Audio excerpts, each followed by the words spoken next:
Halo Sobat Maritimers Ambon, di saat ini saya Hendrik David, salah satu pegawai di Stasiun Meteorologi Maritim Ambon, kedatangan tamu spesial dari pusat Jakarta.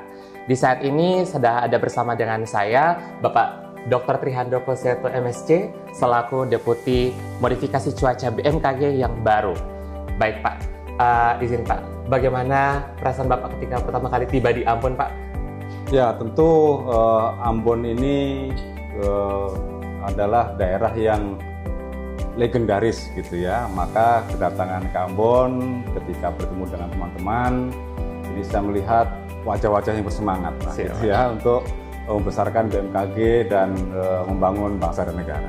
Siap Pak, izin Pak sebelumnya bagaimana kabar Bapak ketika sampai di Ambon dengan cuaca yang hujan seperti ini Pak, apakah sehat atau? Alhamdulillah baik-baik saja ya, walaupun perjalanannya cukup jauh juga dari Jakarta. Maka ya saya bisa membayangkan bagaimana teman-teman bertugas di sini tentu perlu dedikasi yang tinggi saya kira. Siap, Pak. Terima kasih Pak. Izin Pak, tadi sudah Bapak lihat terkait pemaparan kami dengan SDM kami yang ada di kantor ini.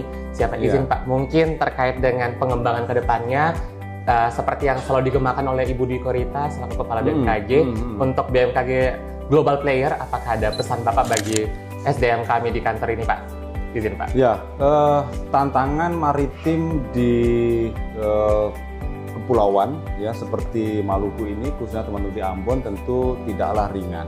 Siap Pak. Ya, kalau melihat betapa daerah ini misalnya memiliki pola iklim yang berbeda ya dengan wilayah Indonesia pada umumnya, ini juga harus banyak dilakukan edukasi kepada masyarakat. Siap Pak.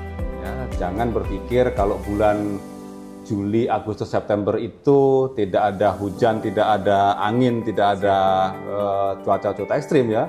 Di sini kan malah sebaliknya. Siapa? Ya, oleh karenanya pertama teman-teman memang harus menguasai betul ya bagaimana iklim, cuaca dan cuaca maritim di wilayah Ambon khususnya. Kemudian pemahaman itu harus banyak-banyak disampaikan keluar. Siapa? Ya, jangan dipendam sendiri, biar negara ini tahu gitu ya. Negara ini tahu bahwa Ambon ini seperti ini loh. Siap. Kita punya karakteristik yang berbeda, ya. Artinya ada yang khusus di sini sehingga perlu perhatian khusus. Siap. Ya, oleh karenanya saya minta juga teman-teman, ini kan masih muda-muda nih. Siap. Ya, pada kayaknya jangan S2 juga ya. Siap. Ya, ada yang proses sekolah nggak ini di sini nih teman-teman ini? Siap Pak, untuk sepengetahuan Bapak, kami di sini sudah ada beberapa orang yang mengikuti SDM unggul dari BMKG. Oke, kemarin pada ikut Siap, ya? Pak. Beberapa dari kami sudah mengikuti tes IELTS dan salah satu anggota dari kantor ini sudah mendapatkan IELTS yang cukup dan mumpuni untuk mengikuti seleksi beasiswa lanjutannya Pak. Ya, jadi teman-teman ke depan itu ya eksistensi BMKG akan ditentukan oleh seberapa hebat SDM. Ya. Seberapa canggih pun peralatan, kalau SDM-nya kalah bersaing, maka BMKG akan menjadi kenangan nanti. Ini nggak boleh terjadi, ya. Agar BMKG semakin unggul, maka terutama yang muda-muda ini, ya Pak Kepala perlu memotivasi terus bahwa dengan kesempatan yang dibuka luas oleh Ibu Kepala BMKG, teman-teman harus benar-benar memanfaatkan, ya. Jangan berpikir ini untuk siapa. Untuk BMKG jelas perlu, untuk bangsa negara perlu, tapi untuk diri teman-teman semua ini juga perlu. Jadi bagaimana masa depan BMKG dan masa depan teman-teman semua itu tergantung pada langkah yang teman-teman ambil sekarang. Yang mudah-mudahan ini terutama Pak Kepala, ya. Ini harus benar-benar mampu meningkatkan kualitasnya. Jangan pernah minder, pede, ya. Teman-temannya kan banyak juga yang bisa berhasil. Jadi kalau melihat wajah-wajahnya saya tidak pesimis gitu ya. Saya melihat wajah-wajah yang optimis, ya, wajah-wajah yang cerdas. Maka fokuskan pada pengembangan SDM yang masih muda-muda. Sementara urusannya Pak Kepala itu nanti bagaimana dengan pusat untuk membangun infrastruktur yang lebih baik. Ya kita tahulah kondisinya seperti ini, rumah dinasnya di situ ya, kalau ombaknya besar bisa masuk ya, itu bukan AC-nya aja yang karatan, jangan sampai nanti pegawainya karatan juga Pak. Gitu ya, jadi ini harus kita upgrade, SDM-nya kita upgrade, mudah-mudahan nanti di pusat ya ada perhatian yang lebih baik. Sambil juga teman-teman menginfokan, jadi jangan lelah untuk berbagi informasi, ya baik informasi teknis maupun informasi administratif kepada para pimpinan yang lebih tinggi, sehingga semuanya akan memberikan perhatian. Tapi satu hal yang lebih, bagaimana cara teman-teman di sini untuk membuktikan bahwa ini sangat penting gitu. Jadi kalau teman-teman bisa membuktikan bahwa kita punya kemampuan, ini sangat penting, maka secara otomatis dukungan itu akan mengalir. Ya, kalau tidak bisa dari BMKG internal, kita juga akan minta dukungan eksternal. Ya, bagaimana bersama-sama memperkuat stasiun maritim di Ambon.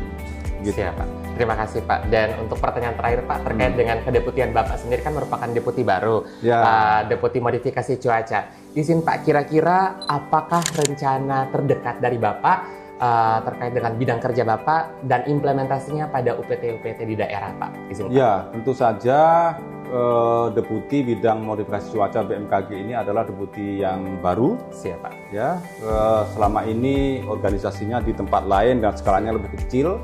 Ketika masuk BMKG, harapannya ini bisa menasional.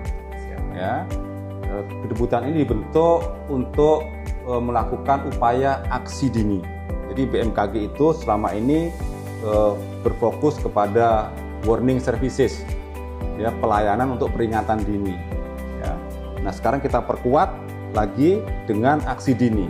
Ya, walaupun aksi dini yang lainnya selama ini sudah dilakukan, tapi bagaimana melakukan pencegahan bencana banjir, pencegahan kebakaran hutan, pencegahan cuaca ekstrim lainnya, itu sebisa mungkin akan dilakukan kedeputian baru ini di seluruh Indonesia. Ya, namanya seluruh Indonesia. Selama ini Indonesia bagian timur ini jarang tersentuh nih, karena kecilnya organisasi yang ada sebelumnya. Nah, ke depan kita akan perkuat fungsi kedeputan ini sampai ke timur, Pak. Termasuk ya kita akan coba lakukan asesmen ya untuk di Provinsi Maluku, di Ambon, kira-kira apa yang bisa kami lakukan. Karena bagaimana juga kami akan membangun setidaknya yang kita sebut dengan posko permanen modifikasi cuaca. Kita tidak tahu nanti apakah akan ada di Ambon atau juga perlu di Papua, di Sulawesi, ya supaya kalau ada apa-apa kita cepat bergerak. Dan nanti kita akan melakukan sosialisasi kepada seluruh kepala UPT di Balai 4, bagaimana nanti deputi bidang modifikasi cuaca bekerja sama dengan para UPT yang ada di daerah. Ya, misalnya tolong sampaikan persoalan cuaca ekstrim yang mungkin dilakukan operasi modifikasi cuaca. Misalnya seberapa sering sih terjadi hujan ekstrim, ya, terjadi kekeringan, terjadi apa. Nanti kita akan juga minta bantuan teman-teman berkomunikasi dengan daerah.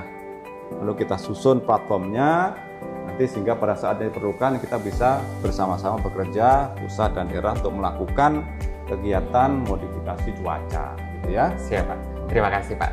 Baik Pak, itu 3 pertanyaan saja Pak. Karena kalau 10 pertanyaan nanti Bapak nggak sempat balik ke Jakarta Pak. Iya. Baiklah, izin Pak sebelum menutup interview singkat kita pada hari ini, kami ada jargon Pak dari Maritim Ambon. Oke, gimana jargonnya? Jargonnya itu ketika saya bilang Maritimers, jawabannya informasi, edukasi, tabea. Karena tadi kami bukan hanya memberikan informasi, tapi juga edukasi bagi masyarakat. Edukasi tabea. Siap Pak. Oke. Boleh Pak? Ya boleh. Maritimers, informasi, edukasi, tabea. Terima kasih. Kami dari Samar Ambon melaporkan. Maritimers, informasi, edukasi, tabea.